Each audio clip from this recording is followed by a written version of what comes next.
তো এক রাত্রর পড়ালেখা আজকে পুরোপুরি আমার উপরে ব্যাকফায়ার করছে, বিকজ কালকে বিশ্ব আঞ্চলিক ভূগোল পরীক্ষা। অ্যান্ড এটা আর কিছু হোক বা না হোক, অ্যাটলিস্ট এক রাইতে পড়া সম্ভব না, আমার দ্বারা তো সম্ভব না, আর কেউ দ্বারা সম্ভব হোক বা না হোক। সো বিশ্ব আঞ্চলিক ভূগোলের কালকে পরীক্ষার মধ্যে আছে 3টা অধ্যায়, তৃতীয়, চতুর্থ এবং পঞ্চম। অ্যান্ড আমি অধ্যায়গুলো দেখে একেবারে শিহরিত যে এখানে এক একটা অধ্যায় এত পরিমাণে বড়। আর তৃতীয় অধ্যায় হইছে সাবেক সোভিয়েত ইউনিয়নের আঞ্চলিক ভূগোল, মানে একেবারে সোভিয়েত ইউনিয়ন সম্পর্কে যা আছে এ টু জেড সব এই অধ্যায়ের মধ্যে আছে, যেগুলো পড়তে হইব।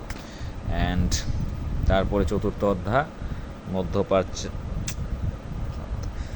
মধ্যপ্রাচ্যের আঞ্চলিক ভূগোল। অ্যান্ড ভাই, মধ্যপ্রাচ্য যে কত বড় একটা অঞ্চল সেটা তো জানেনই ভাই।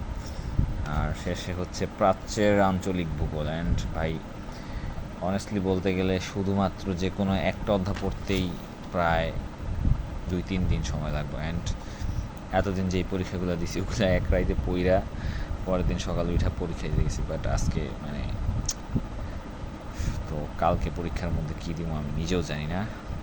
I guess I am cooked.